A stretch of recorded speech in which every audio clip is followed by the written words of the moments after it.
أعوذ بالله من الشيطان الرجيم. بسم الله الرحمن الرحيم. كدأب آل فرعون والذين من قبلهم كذبوا بآياتنا فأخذهم الله بذنوبهم والله شديد العقاب.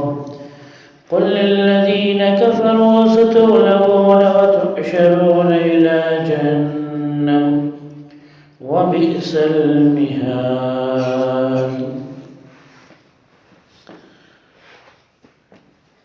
اللہ تبارک و تعالی نے پچھلی آیتوں میں یہ بتایا تھا کہ جن لوگوں نے کفر کیا ہے، اللہ کا انکار کیا، اللہ کی نافرمانی کی ہے، لن تغنی عنہم اموالہم، ان کو نہ تو ان کا مال کچھ کام آنے والا ہے، ولا اولادہم، اور نہ ہی ان کی اولاد کچھ کام آنے والی ہے، اور یہ سب کے سب جہنم کا ایندھن اور جہنم کا جلاون ہوں گے. جہنم انہی سے جلایا جائے گا، انہی سے جہنم کو پھونکا جائے گا. کذب آل فرعون، اللہ تعالیٰ فرما رہا ہے کہ ان فرعونیوں کی طرح یا فرعون والوں کی طرح، والذین من قبلہم، اور جو ان سے پہلے تھے، کذبوا بآیاتنا، انہوں نے ہماری نشانیوں کو جھٹلایا، فأخذہم اللہ بذنوبہم، تو اللہ تعالیٰ نے ان کی پکڑ کی ان کے گناہوں کی وجہ سے. واللہ شدید العقاب، اور اللہ تعالیٰ بہت سخت سزا دینے والا ہے. تو اللہ تعالیٰ نے فرعون اور فرعونیوں یعنی فرعون والوں کی مثال دی ہے، فرعون کے لوگوں کی مثال دی ہے کہ ان کے پاس دولت تھی، ان کے پاس طاقت تھی، ان کے پاس مال بھی تھا، اور ان کے پاس اولاد بھی تھی. ساری چیزوں سے اللہ تعالیٰ نے ان کو نواز رکھا تھا. دولت میں اتنی دولت اللہ نے دی کہ وہ اپنے آپ کو خدا سمجھ بیٹھا اور اپنے آپ کو رب اور اللہ کہنے لگا. اتنی دولت اور اتنی طاقت اللہ تعالیٰ نے اس انسان کو دی تھی، لیکن اس نے اللہ کی نافرمانی کی تو اللہ تبارک و تعالیٰ نے اسے سمندر میں ڈبا دیا، اور وہ ذلیل اور خوار ہو کر پوری زندگی کے لیے، قیامت تک کے لیے، تمام لوگوں کے لیے نشانی بن کے رہ گیا. تو اللہ تعالیٰ نے یہ بات سمجھائی ہے کہ دیکھو، فرعونیوں کی طرح نہ بن جانا، تم فرعون والوں کی طرح نہ بن جانا کہ تمہارے پاس مال آ جائے، دولت آ جائے، اولاد آ جائے تو اس کے گھمنڈ میں آ جانا یا اس کے تکبر میں آ جانا کہ میرے پاس تو 10 بیٹے ہیں، میرا کون کیا بگاڑ لے گا، ہے نا. جس کی چاہیں گے ہم ظلم کریں گے، جس پر چاہیں گے، جس کی زمین پر چاہیں گے قبضہ کریں گے. تو اس گھمنڈ میں اور اس تکبر میں نہ آ جانا، اس لیے کہ اللہ تعالیٰ نے جن کو ہلاک کیا ہے وہ تم سے کہیں زیادہ طاقتور تھے، ہے نا. قوم عاد کے بارے میں جو ہے، اللہ تعالیٰ نے فرمایا کہ التی لم یخلق مثلها فی البلاد، کہ آج تک ان کے جیسی کوئی مخلوق پیدا ہی نہیں کی گئی، یا انسانوں میں ان کے جیسا کوئی پیدا ہی نہیں کیا گیا. اتنی زبردست طاقت والے تھے وہ. قوم سمود جابوا الصخر بالواد، وہ چٹانوں کو، پہاڑ جو ہوتے ہیں ان چٹانوں کو وہ تراش تراش کر گھر بنایا کرتے تھے. چٹانوں کو کتر کتر کر اس میں وہ پہاڑوں کے اندر گھر بنایا کرتے تھے. آج بھی ان کے نشانات ملتے ہیں. تو اللہ تعالیٰ نے ایسی زبردست طاقت والی قوم پیدا کی تھی، قوم سمود کو، قوم عاد کو. یہ بڑی طاقت والے لوگ تھے، یہ لمبے چوڑے ہوتے تھے، ان کے جسم بھی بہت زبردست ہوتے تھے، بڑے طاقت والے. اب آپ سوچیں کہ جو انسان پہاڑ کو چیر کر گھر بنا دے، اس کی طاقت کا کیا عالم ہوگا. اور وہ اس وقت کوئی مشین تو ہوتی نہیں تھی پہاڑ پتھروں کاٹنے والی، یہ سب چیزیں تو تھی نہیں، ہاتھوں سے سارے کام ہوتے تھے، ہے نا. تو اللہ تعالیٰ نے ان کو بڑی طاقت دی تھی، لیکن کیا ہوا، انہوں نے اللہ کی نافرمانی کی.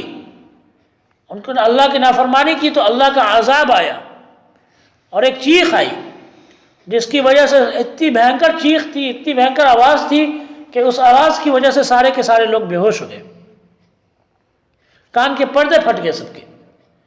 ایسی عذاب کی آواز تھی وہ. اور پھر اللہ تبارک و تعالیٰ نے آندھی طوفان کے ذریعے سے ان کو تباہ و برباد کر دیا. تو طاقت میں اور دولت میں اور مال میں تم سے بڑے بڑے لوگ اس دنیا کے اندر آئے اور انہوں نے اللہ کی نافرمانی کی تو اللہ تعالیٰ نے ان کو بڑی سخت سزا دی، بہت زبردست طریقے سے اللہ نے ان کو ذلیل کیا۔ حامان یا قارون کے خزانے کے بارے میں خود اللہ تبارک و تعالیٰ نے قرآن پاک کے اندر فرمایا ہے کہ ان قارون کان من قوم موسیٰ فبغى عليهم وآتيناه من الكنوز ما ان مفاتحه لتنوء بالعصبة أولي القوة، کہ قارون جو تھا اتنے زبردست خزانے کا مالک تھا، اتنے زیادہ خزانوں کا مالک تھا کہ اس کے خزانے کی جو چابیاں تھی وہ ایک جماعت مل کر بھی، لوگوں کی ایک جماعت یا نوجوانوں کی بڑی جماعت مل کر بھی ان کے خزانوں کی چابیوں کو نہیں اٹھا سکتی تھی۔ خزانے نہیں، خزانے کی چابیاں اتنی تھی کہ آپ یہ سمجھے کہ 40 جوان مل کر بھی ان کے خزانے کی چابی کو نہیں اٹھا سکتے تھے۔ اتنا زیادہ مال اللہ نے دیا تھا، اتنی دولت اللہ تعالیٰ نے دے رکھی تھی قارون کو، لیکن کیا ہوا؟ اس نے ظلم کیا، ہے نا، تو اس نے تکبر کیا، اس نے گھمنڈ کیا، اس کو اس کی دولت پر گھمنڈ آ گیا، تو اللہ تعالیٰ نے ذلیل اور رسوا کر کے اس کو موت دے دی۔ تو اس لیے طاقت کی وجہ سے یا دولت کی وجہ سے یا مال یا اولاد کی وجہ سے تکبر میں نہ آئے انسان، اس لیے کہ یہ چیزیں یہیں کی یہیں رہ جائیں گی، کچھ چیزیں ان میں سے نہیں جانے والے اللہ کے پاس میں، ہے نا۔ اولاد بھی نہیں کام آنے والا، اور نہیں آپ کا مال کام آنے والا ہے، اور نہیں یہ آپ خوبصورت محل جو بنا رہے ہیں، خوبصورت بلڈنگیں جو بنا رہے ہیں، یہ سب کچھ کام نہیں آنے والا۔ کام آپ کو آپ کا عمل کام آئے گا، آپ کے جو نیک اعمال ہیں وہ کام آئیں گے۔ فرمایا اللہ تعالیٰ نے کذبوا بآیاتنا، ان لوگوں نے ہماری نشانیوں کو جھٹلایا تو ہم نے ان کی پکڑ کی۔ اللہ تعالیٰ پہلے ڈھیل دیتا ہے، جب آدمی کوئی گناہ کرتا ہے تو اللہ تبارک و تعالیٰ تھوڑی اس کو مہلت دیتا ہے، تھوڑی ڈھیل دیتا ہے، لیکن اس کا مطلب یہ نہیں ہے کہ وہ اللہ کی پکڑ سے باہر چلا گیا۔ ہم کوئی گناہ کرتے ہیں تو ہم یہ سوچتے ہیں کہ اگر ہم کو عذاب آنے والا ہے تو ابھی ہمارے اوپر کیوں نہیں آ رہا عذاب، جیسا کہ کفار مشرکین سوچا کرتے تھے۔ اللہ کے رسول صلی اللہ علیہ وسلم کو یہ دھمکیاں دیا کرتے تھے، اور پہلے کے انبیاء کرام کو دھمکیاں دیا کرتے تھے، وہ کہتے تھے کہ لے آؤ عذاب، آ جاؤ لے آؤ عذاب۔ تو اللہ تعالیٰ نے کہا کہ انتظار کرو، اللہ تعالیٰ کسی قوم پر اس وقت تک عذاب نہیں بھیجتا جب تک حجت تمام نہ ہو جائے، کوئی بہانہ باقی نہ رہے، تمام حجتیں ختم ہو جائے تب اللہ تبارک و تعالیٰ عذاب بھیجتا ہے۔ اللہ مہلت دیتا ہے، وقت دیتا ہے کہ بندہ صحیح راستے کی طرف آ جائے، اور جب ایک بار اللہ کی طرف سے عذاب نازل ہو جاتا ہے، عذاب اتر جاتا ہے، تو وہ ٹلتا نہیں ہے عذاب۔ چاہے عذاب آنے کے بعد میں آپ کتنا بھی روئے، کتنا بھی سسکائے اور کتنا بھی آپ گر گرائے، لیکن عذاب آنے کے بعد میں اللہ کا عذاب ٹلتا نہیں ہے۔ صرف ایک قوم ہے یونس علیہ السلام کی قوم، جس پر اللہ تعالیٰ نے عذاب آنے کے بعد ان سے عذاب کو ٹال دیا، ہے نا۔ انہوں نے جب عذاب کو دیکھا تو وہ سب کے سب اپنے بچوں کو لے کر، بیویوں کو لے کر، جانوروں کو لے کر، ساری چیزوں کو لے کر جنگل میں چلے گئے، اور وہاں پر جا کر وہ زور زور سے رونے لگے، زور زور سے وہ چیخنے لگے، چلانے لگے۔ اور یونس علیہ السلام تو پہلے ہی ناراض ہو کر چلے گئے تھے، تو جب رونے لگے تو اللہ تبارک و تعالیٰ نے ان کو معاف کر دیا، اور عذاب آ چکا تھا، کالے بادل بالکل ان کے سروں پر منڈلا رہے تھے، اللہ کا عذاب بالکل ان کے سروں پر تھا، لیکن اللہ تعالیٰ نے عذاب کو ٹال دیا۔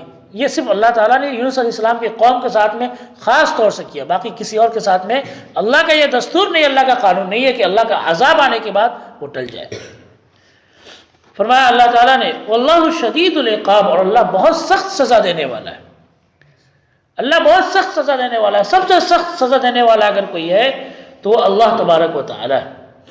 قل للذین کفروا ستغلبون وتحشرون الی جہنم بئس المہاد، کہہ دیجئے ان لوگوں سے جنہوں نے کفر کیا، بہت جلد تم پر بھی لوگ چڑھیں گے، یا بہت جلد تم بھی ہارو گے، شکست کھاؤ گے۔ وتحشرون الی جہنم، اور بہت جلد تم کو جہنم کی طرف جمع بھی کیا جائے گا۔ جہنم میں تم سب کو اکٹھا کیا جائے گا، وبئس المہاد، اور یہ بہت برا ٹھکانہ ہے، جہنم یہ بہت ہی برا ٹھکانہ ہے۔ تو اللہ تبارک و تعالی نے اس آیت میں خاص طور پر ان یہودیوں کو ٹارگٹ کیا ہے، یا ان یہودیوں کے بارے میں بیان فرمایا ہے جو یہودی اللہ کے رسول صلی اللہ علیہ وسلم کے خلاف میں سازش کرتے تھے۔ آگے غزوہ بدر کا ذکر آ رہا ہے، جنگ بدر جو ہوئی تھی سن 2 ہجری کے اندر، مسلمان اور کافروں کے بیچ میں جنگ ہوئی، تو اس جنگ میں کامیابی کے بعد اللہ کے رسول صلی اللہ علیہ وسلم لوٹے، اور اللہ کے رسول صلی اللہ علیہ وسلم نے مدینہ کے پاس میں ایک بازار تھا، اس بازار میں کھڑے ہو کر آپ نے یہودیوں کو جمع کیا اور ان سے کہا کہ دیکھو یہ کفار، یہ مشرکین، یہ انہوں نے اللہ کی نشانیوں کا مذاق اڑایا، اللہ پر ایمان لے کر نہیں آئے، تو اللہ تعالیٰ نے کیسے ان کو بدر کے میدان میں ذلیل کیا، رسوا کیا، انہیں سزا دی، اور اللہ تعالیٰ نے اپنا عذاب بھیجا ان پر۔ اب تم بھی اس راستے سے اپنے غلط طریقوں سے باز آ جاؤ اور اللہ پر ایمان لے آؤ اور مجھے اپنا رسول اور نبی مان لو۔ تو یہ یہودی مذاق اڑانے لگے، تو اللہ تعالیٰ نے فرمایا کہ یاد اب کہہ دیجیے اے نبی ان لوگوں سے جنہوں نے کفر کیا ہے، ستغلبون، عن قریب تم بھی ہارو گے، تم بھی ذلیل اور رسوا ہوگے، وتحشرون الی جہنم، پھر اس کے بعد میں تمہیں بھی جہنم میں اکٹھا کیا جائے گا، جہنم کے اندر جمع کیا جائے گا، وبئس المہاد، اور یہ بہت برا ٹھکانہ ہے۔ قد کان لکم آیۃ فی فئتین التقطا، یہ تمہارے لیے ایک نشانی ہے، فی فئتین، ان 2 جماعتوں میں، یعنی غزوہ بدر کے بارے میں اللہ تعالیٰ فرما رہا ہے کہ بدر میں جو جنگ ہوئی اس میں کفار اور مشرکین، ان دونوں میں تمہارے لیے نشانی ہے۔ التقطا، جب ان دونوں کی مٹ بھیڑ ہوئی، جب ان دونوں آپس میں لڑنے کے لیے آگے بڑھے، فئۃ تقاتل فی سبیل اللہ، ان میں سے ایک جماعت یعنی کہ مسلمان اللہ کے راستے میں لڑائی کر رہی تھی، اللہ کے راستے میں جنگ کر رہی تھی، وآیۃ واخری کافرۃ، اور دوسری جماعت اللہ کا انکار کرنے والی تھی، یرونہم مثلیہم رأی العین، اور یہ جو کفار ہے، یہ کافر ہے، یہ مسلمانوں کی جماعت کو ان سے دگنا دیکھ رہے تھے، جتنا وہ تھے اپنے سے ان سے دگنا ان کو دکھائی دے رہا تھا۔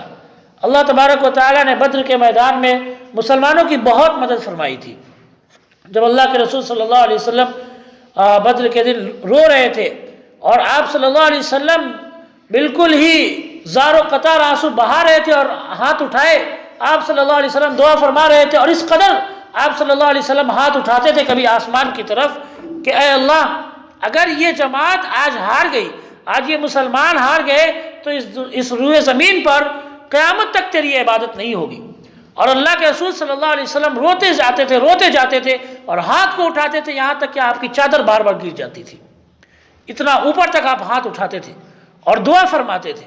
حضرت ابوبکر رضی اللہ تعالیٰ عنہ کو رحم آیا، حضرت ابوبکر نے کہا اے اللہ کے رسول صلی اللہ علیہ وسلم اب بس کرے، اللہ تعالیٰ نے آپ کی دعا سن لی ہے، اب بس کرے۔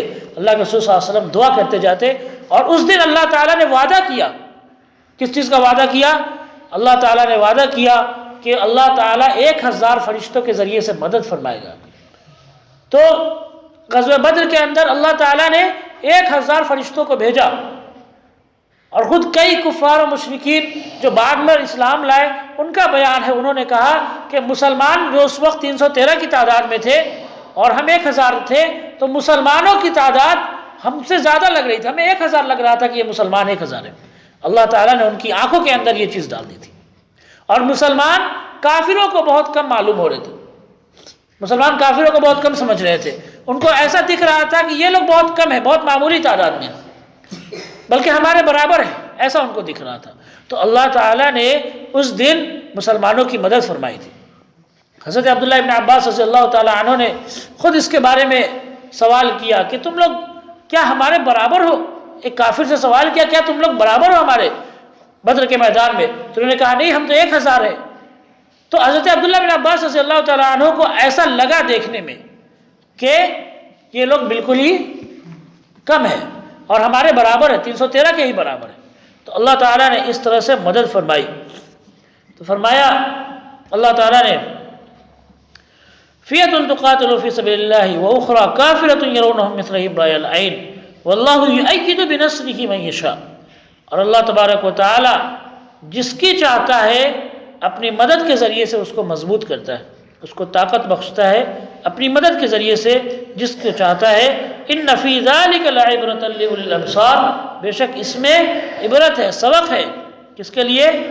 نظر والوں کے لیے، آنکھ والوں کے لیے، جو غور کرتے ہیں، جو سمجھتے ہیں، ان کے لیے اللہ تبارک و تعالیٰ نے سبق رکھا ہے کہ دیکھو اپنی طاقت پر گھمنڈ نہ کرو۔ مسلمان اس وقت کمزور تھے، تعداد میں بھی بہت کمزور تھے، اور ان کے پاس سواری بھی نہیں تھی، گھوڑے بھی کم تھے، ہتھیار بھی ان کے پاس بہت معمولی تھے، اور دشمن بالکل ہتھیار سے لیس، ان سے تعداد میں 3 گنا زیادہ، اور ان کے پاس سواریاں بھی اچھی اچھی، اور جنگ کے سب ماہر، لیکن اللہ تبارک و تعالیٰ نے ان کی مدد کی، اور وہ اپنے تکبر میں ہلاک ہو گئے۔ کفار و مشرکین تکبر میں وہ ہلاک ہو گئے اور ان کی شکست ہوئی۔ تو اللہ تبارک و تعالیٰ کا وعدہ، اللہ کا وعدہ جو ہے وہ ایمان پر ہے۔ اللہ کا وعدہ مال و دولت پر نہیں ہے، اللہ کا وعدہ ایمان پر ہے۔ شرط یہ ہے کہ ہم اپنے مال اور اپنی اولاد پر تکبر نہ کریں، اور اللہ تبارک و تعالیٰ پر ایمان لے کر آئے۔ اللہ سے دعا ہے کہ اللہ ہم سب کو کہنے سننے سے زیادہ عمل کرنے کی توفیق عطا فرمائے۔ وآخر دعوانا الحمد للہ رب العالمین۔